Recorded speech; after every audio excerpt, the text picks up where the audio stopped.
किसान भाइयों नमस्कार, स्वागत है आपका हमारे YouTube चैनल ताकड़ एग्रीकल्चर में। इस वीडियो में हम अश्वगंधा की खेती के बारे में बात करने वाले हैं और कुछ महत्वपूर्ण जानकारियां आप लोगों के साथ अश्वगंधा की खेती के बारे में शेयर करने वाले हैं, जिससे आप लोगों को अश्वगंधा की खेती करने में कोई समस्या नहीं आएगी और आप अश्वगंधा की खेती आसानी से कर सकते हैं। किसान भाइयों, अश्वगंधा की खेती एक औषधीय फसल के रूप में की जाती है और अश्वगंधा का भाव हमेशा 25,000 से लेकर 40,000 रुपये प्रति क्विंटल तक मंडी में रहता ही है। तो अश्वगंधा की खेती किसान भाइयों के लिए घाटे का सौदा कभी साबित नहीं हो सकती है। यह हमेशा मुनाफे की खेती होती है और अश्वगंधा की खेती करने वाले किसान भाई काफ़ी ज़्यादा अच्छा मुनाफा कमा सकते हैं। और बहुत सारे किसान भाई ऐसे हैं जो अश्वगंधा की खेती करना चाहते हैं, परंतु उन किसान भाइयों को सही तरीके से जानकारी नहीं होने के कारण उनके मन में कई सारे सवाल होते हैं कि हम अश्वगंधा की खेती किस प्रकार से करेंगे और किस प्रकार से अच्छा उत्पादन ले पाएंगे। क्या अश्वगंधा की खेती में हम सफल हो पाएंगे या फिर नहीं हो पाएंगे, किस प्रकार से हम अश्वगंधा की खेती कर सकते हैं। तो आज के इस वीडियो में मैं अश्वगंधा की खेती के बारे में कुछ महत्वपूर्ण जानकारी आप लोगों के साथ में शेयर करने वाला हूं। तो आप लोग इस वीडियो को आखिर तक ज़रूर देखिएगा। अगर आप अश्वगंधा की खेती करने का मूड बना रहे हैं तो आप इस वीडियो को देखने के बाद आसानी से अश्वगंधा की खेती कर सकते हैं। किसान भाइयों, वीडियो को आखिर तक ज़रूर देखिएगा। और अगर आप हमारे चैनल पर पहली बार आए हैं या फिर अभी तक आपने हमारे YouTube चैनल को सब्सक्राइब नहीं किया है, तो सबसे पहले चैनल को नीचे जो आपको लाल अक्षरों में सब्सक्राइब बटन दिख रहा है उस पर क्लिक करके चैनल को सब्सक्राइब कर दीजिए और उसके पास में आए घंटे के निशान को ऑल पर सिलेक्ट कर लीजिए, ताकि जब भी नया वीडियो आए आपको उसका नोटिफिकेशन मिल जाए, आप समय पर जानकारी देख पाए। वीडियो आपको पसंद आए, जानकारी आपको पसंद आए तो इस वीडियो को लाइक और अधिक से अधिक किसान भाइयों तक शेयर जरूर कीजिएगा। किसान भाइयों, बात करते हैं अश्वगंधा की खेती के बारे में। किसान भाइयों, अश्वगंधा की खेती एक औषधीय फसल की खेती है और अश्वगंधा की खेती ही नहीं बल्कि अश्वगंधा की खेती के अलावा जितनी भी औषधीय फसलें हैं वो हमेशा किसान भाइयों को फ़ायदा ही देती है, मुनाफा ही देती है, कभी घाटे का सौदा साबित नहीं होती है। तो बात करते हैं अश्वगंधा की खेती में आपको कौन कौन सी बातों का सबसे मेन ध्यान रखना चाहिए। किसान भाइयों, अश्वगंधा की खेती में वैसे तो हमें इतनी ज़्यादा मेहनत करने की ज़रूरत नहीं पड़ती है, परंतु कुछ ऐसे काम हैं जो हमें सही तरीके से करना चाहिए। जैसे कि जब बुआई का समय आता है तो सबसे पहले तो मैं आपको बता दूं कि अश्वगंधा की खेती का जो बुआई का समय रहता है, अगर आप रबी के सीज़न में अश्वगंधा की खेती कर रहे हैं तो आप अक्टूबर महीना, पूरा अक्टूबर महीने में बुआई कर सकते हैं। इसके अलावा आधे नवंबर तक यानी कि 14 से 15 नवंबर तक आप अश्वगंधा की बुआई आसानी से कर सकते हैं। 4 से 5 महीने की यह फसल है, 4 महीने में इसकी जड़ें पककर तैयार हो जाती है और अगर आप इसके बीज के पकने का इंतज़ार करते हैं तो आपको 5 महीने तक फसल को खेत में खड़ी रखना पड़ेगा।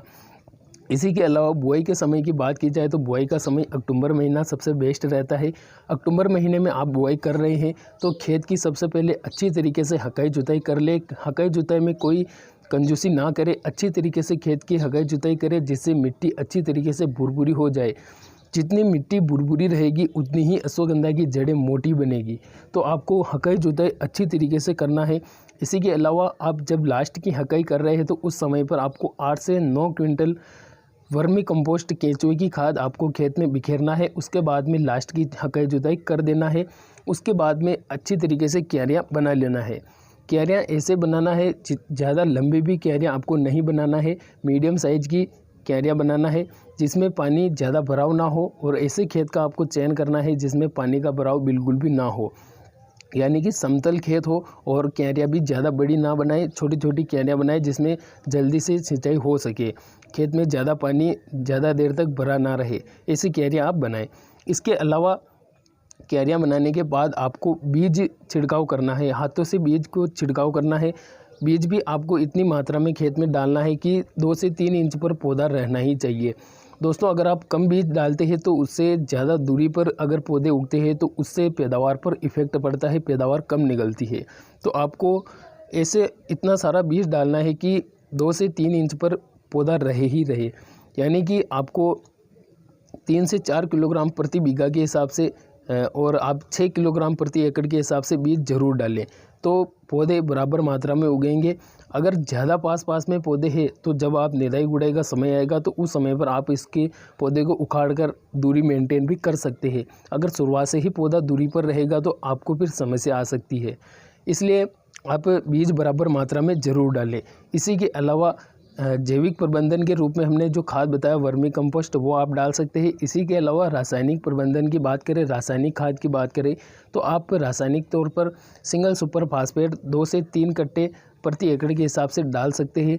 इसके अलावा अगर आप और ज़्यादा खाद डालना चाहते हैं तो आप DAP, पोटास वगैरह भी शुरुआत में डाल सकते हैं। उसके बाद में अश्वगंधा की पिलाई कर सकते हैं।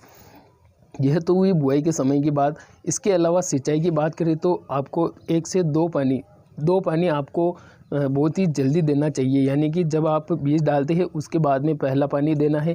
इसी के बाद में 8 से 10 दिन निकलने के बाद ही आपको सेकंड पानी इसमें लगा देना है।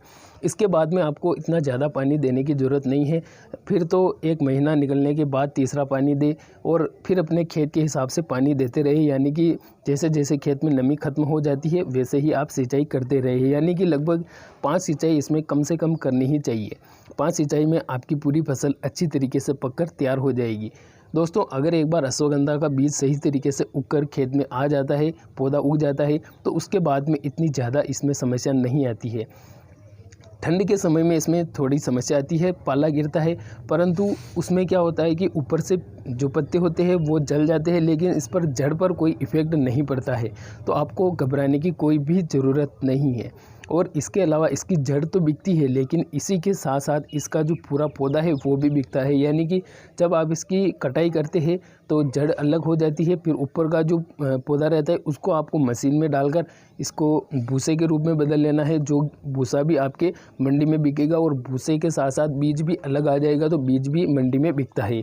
यानी कि जड़ से लगाकर ऊपर की पत्तियां, टहनियाँ सब कुछ इसकी बिकती है।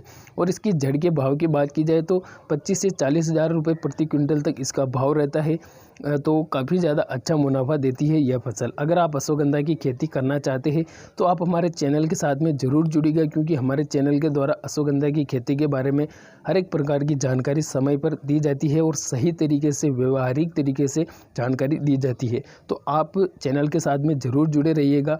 यह वीडियो आपको कैसा लगा कमेंट करके ज़रूर बताइए, और अगर आपका कोई सवाल छूट रहा है, कोई जानकारी छूट गई है तो आप कमेंट करके पूछ सकते हैं, हम उसका भी निदान ज़रूर करेंगे। मिलते हैं अगले वीडियो में, तब तक के लिए धन्यवाद। जय जवान जय किसान। चैनल को सब्सक्राइब ज़रूर करके जाइए। धन्यवाद।